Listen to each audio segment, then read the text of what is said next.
नमस्कार दोस्तों, आप सभी का स्वागत है। कुछ कारणों से क्लास बीच में रुक गया था, पर अब हम फिर से आ चुके हैं और बहुत सारे एमसीक्यू करने वाले हैं। उसके पहले आप सभी को मैं बताना चाहता हूं कि सीजी टेट जिसका एग्ज़ाम होने वाला है 1 फरवरी 2026 को, आप सब ने देखा ही होगा। पिछले बार यहाँ से बहुत सारे बच्चों का सिलेक्शन हुआ था। सीजी टेट पेपर 1 और पेपर 2 का क्वालिफाइंग जो पेपर था वो बहुत सारे बच्चों ने क्लियर किया था। तो बिल्कुल आप जुड़े रहिए साध्य पीएससी एकेडमी के साथ। इसके अलावा सीजी टेट पेपर 1, इसके अलावा आपका एडीओ में 80% का ऑफर चल रहा है यदि आप ज्वाइन करना चाहे तो।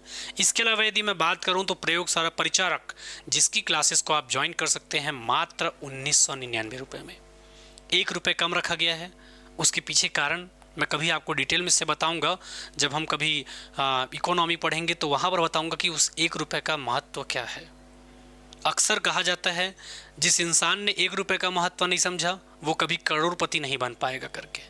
तो ये सारा चीज़ हम पढ़ेंगे आने वाले कुछ क्लासों में। फिलहाल हम आते हैं आज के अपने प्रश्नों की ओर।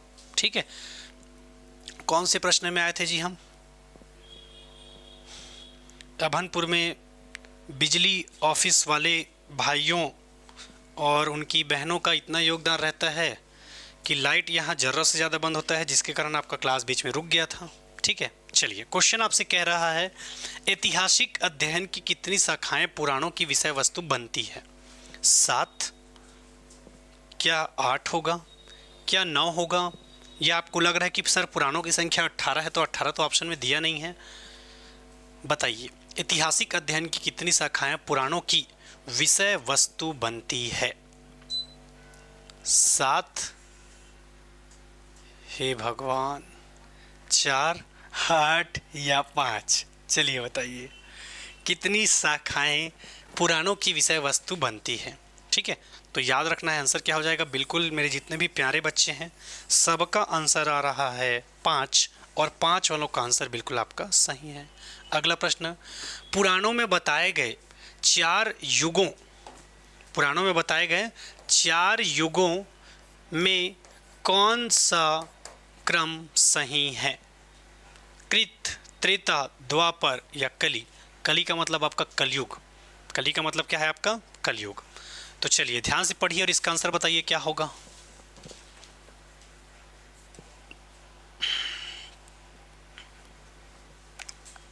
सतयुग वतयुग सुना होगा आप लोगों ने, यदि सुना होगा तो।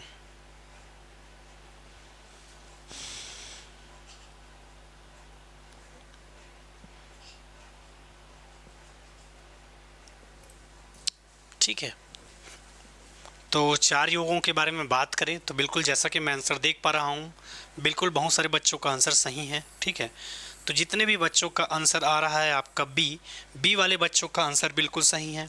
अगले प्रश्न की ओर बढ़ते हैं।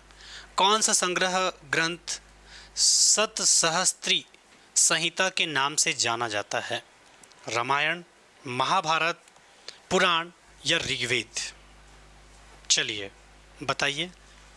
संग्रह ग्रंथ सतसहस्त्री संहिता के नाम से आपका जाना जाता है। ऑप्शन में आपका दिया हुआ है रामायण, बी दिया है महाभारत, सी दिया है पुराण और डी दिया है आपका ऋग्वेद।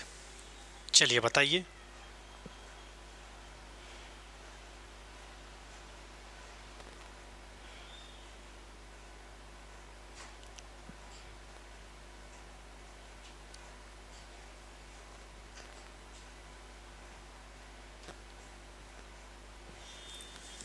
चलिए क्वेश्चन की ओर हम बढ़ते हैं। कौन सा संग्रह सतसहस्त्री संहिता के नाम से जाना जाता है? ठीक है, तो याद रखना है कौन सा है आपका? महाभारत। इस महाभारत को मुगलों के टाइम क्या कहा जाता था? रजमनामा। रजमनामा कहा जाता था मुगलों के टाइम पे, जिसका मतलब क्या होता है? युद्धों का पुस्तक। चूंकि महाभारत में पूरा क्या हुआ था आपका? युद्ध।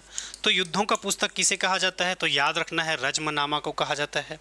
पुराणों की संख्या के बारे में बात करेगा तो याद रखना है पुराणों की संख्या कितनी है? 18। ऋग्वेद के बारे में यदि हम बात करें, ठीक है, तो ऋग्वेद के पढ़ने वाले को क्या कहा जाता है? होत्री। दूसरा, यदि मैं बात करूं ऋग्वेद के बारे में तो इसमें आपके कितने मंडल हैं? 10 मंडल। ठीक है, उसके बाद यदि हम बात करेंगे 10,462 आपकी क्या हैं? ऋचाएँ हैं, और 1028 आपका क्या है? सूक्त है। ठीक। ठीक है, तो बिल्कुल इसका आंसर क्या हो जाएगा, बिल्कुल मैं बच्चों का आंसर देख रहा हूँ, बी हो जाएगा आंसर। अगला प्रश्न, रामायण महाभारत के बाद की रचना प्रतीत होती है। अब इसमें थोड़ा सा आपको लगेगा कि ऐसा क्यों बोल रहा है करके। रामायण में मूलतः 6000 श्लोक हैं। अब देखो, आप सबको पता है कि त्रेता युग पहले आया था या द्वापर युग, और उस आधार पे यदि आप सोचोगे तो इसका आंसर आप लोग गलत टिक करोगे। पर इसको बाद की रचना इसलिए कहा जाता है क्योंकि रामायण में आपके लगभग 20,000 श्लोक के आसपास जाता है। अलग अलग पार्ट में 8,000, 12,000, 16,000, 20,000 ऐसे करते करते जब पार्ट में जाता है 20,000 के आसपास, तो उस आधार पे ये डिसाइड कर रहा है क्वेश्चन को। आपके धर्मशास्त्र के हिसाब से नहीं कर रहा है कि कौन सा पहले आया था युग और कौन सा बाद आया था। वो किस आधार पे कर रहा है कि श्लोक जिसमें ज़्यादा थे और बाद में और आपके ऐड होते गए, उस आधार पे यदि बात करेगा तब उस दृष्टिकोण से यदि देखोगे तो रामायण महाभारत के बाद की रचना प्रतीत होती है। रचना के बारे में बात कर रहा है, आपका युग होके चला गया, वो अलग मैटर रखता है। दूसरा, रामायण में मूलतः 6000 श्लोक थे, ठीक है। तो ये आपके उपयुक्त में से कौन सी विशेषता या विशेषताएं रामायण की है, ठीक है। तो इस पर्पस से यदि हम देखेंगे तो आपका आंसर क्या हो जाएगा, बिल्कुल जितने मेरे बच्चों का आंसर आ रहा है सी, उन सब का आंसर बिल्कुल सही है। निम्नलिखित दिए गए सूत्रों में से किसके अंतर्गत राजाओं तीनों उच्च वर्णों के अनुष्ठान तथा राज्याभिषेक पर चर्चा की गई है? गृह सूत्र, सुलभ सूत्र, श्रौत सूत्र या जात कर्म, ठीक है। तो याद रखना है, निम्नलिखित दिए गए सूत्रों में से किसके अंतर्गत राजाओं तीनों उच्च वर्गों के अनुष्ठान तथा राज्याभिषेक पर चर्चा की गई है? तो याद रखना है वो है आपका श्रौत सूत्र। कौन सा है आपका? श्रौत सूत्र। अगले प्रश्न की ओर बढ़ते हैं। अगला प्रश्न कौन सा है? किस सूत्र से ज्यामितीय व गणित के आरंभ की ज्ञान के बारे में हमें पता चलता है? क्वेश्चन इंपॉर्टेंट है व्यापम के एग्जाम के दृष्टिकोण से। ज्यामितीय व गणित के अध्ययन का आरंभ माना जाता है। चलिए बताइए इसका आंसर क्या होगा।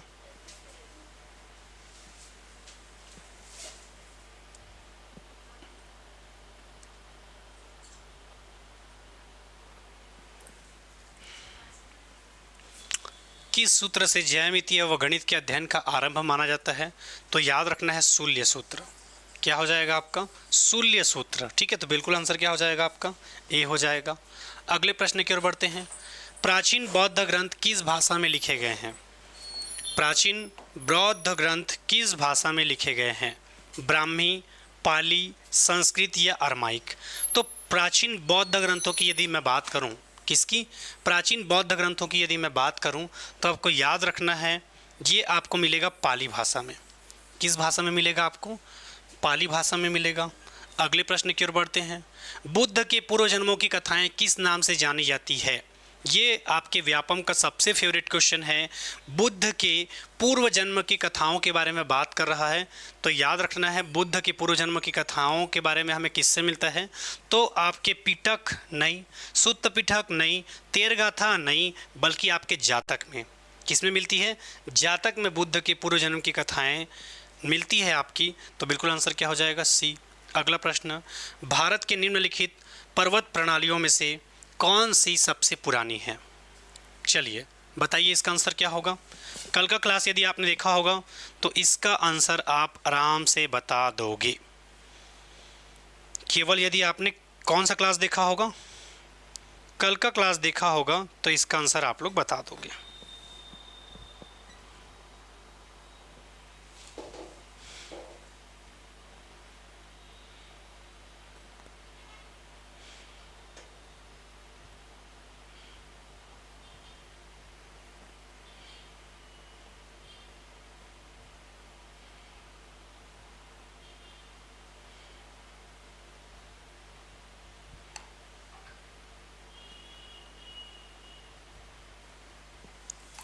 चलिए क्वेश्चन की ओर आते हैं। कौन सबसे पुरानी पर्वत श्रेणी है? तो याद रखना है अरावली। कौन सी है आपकी? अरावली, जिसका विस्तार कहाँ से है? गुजरात के पालनपुर से राजस्थान होते हुए कहाँ पहुँचता है ये? गुजरात से होते हुए आपका दिल्ली, ठीक है। तो ये आपको याद रखना है, इसका विस्तार वहाँ तक फैला हुआ है। अगला प्रश्न, कौन सी पर्वत श्रृंखला भारत में सबसे प्राचीनतम है? कौन सी पर्वत श्रृंखला भारत में सबसे प्राचीनतम है? तो इसका आंसर भी हमने ऑलरेडी देखा था। ठीक है, श्रेणी पूछ रहा है, प्राचीनतम है तो याद रखना है पर्वत श्रृंखला। क्या वो सतपुड़ा है, क्या वो पश्चिमी घाट है, क्या वो नीलगिरी है? तो आंसर क्या हो जाएगा आपका? अरावली। आंसर क्या हो जाएगा आपका?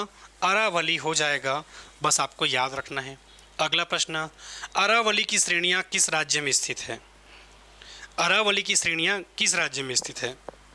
अभी जस्ट मैंने बताया है, यदि आपको वो दिमाग में आ रहा होगा तो बिल्कुल इसका आंसर बन जाएगा। अरावली श्रेणियाँ किस राज्य में स्थित है यदि पूछा जाएगा तो याद रखना है राजस्थान।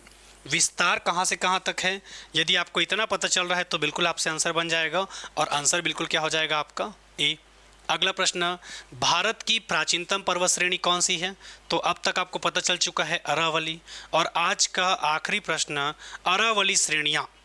अरावली श्रेणियाँ की अनुमानित आयु है, बताइए। प्रश्न अच्छा है आपका, पेपर में पूछे जाने लायक है। बताइए इसका आंसर क्या होगा?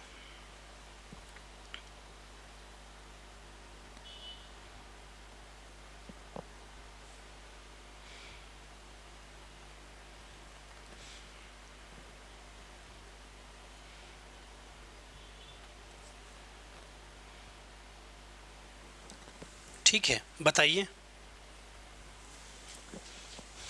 याद रखना है, अरावली श्रेणियों के बारे में बात करेगा तो ये आपके 600, याद रखना है, अरावली पर्वत श्रेणियों के बारे में बात करेगा तो इसकी अनुमानित आयु 600 मिलियन वर्ष से 570 मिलियन वर्ष के आसपास इसकी अनुमानित आयु बताई जाती है। ठीक है, तो बिल्कुल इसका आंसर क्या हो जाएगा? याद रखना है, इसका आंसर हो जाएगा आपका डी। ठीक है, अगला प्रश्न, भौगोलिक क्षेत्र में सबसे प्राचीन है? हिमालय का पर्वतीय क्षेत्र, उत्तर भारत का विशाल मैदान, पूर्वी तटीय मैदान, या सी दिया है भारतीय प्रायद्वीपीय पठार। भौगोलिक क्षेत्र के दृष्टिकोण से यदि बात करोगे सबसे प्राचीन, तो आपका कौन सा हो जाएगा? भारतीय प्रायद्वीपीय पठार। कौन सा हो जाएगा आपका? भारतीय प्रायद्वीपीय पठार। ठीक है, और बिल्कुल आपकी क्लासेस कंटिन्यू चल रही है एडीओ की, जिसमें 80% का ऑफर, प्रयोगशाला परिचारक की भी क्लासेस चल रही है, CG TET, C TET, paper 1, paper 2 सभी की क्लासेस चल रही है। तो बिल्कुल आप जुड़े रह सकते हैं साध्य पीएससी एकेडमी के साथ। कुछ भी दिक्कत होगा तो आप इस नीचे दिए गए नंबर पे कांटेक्ट भी कर सकते हैं। ठीक है, तो फिर से मुलाकात होगा आप सबसे, तब तक के लिए धन्यवाद। जय हिंद, जय भारत, जय छत्तीसगढ़।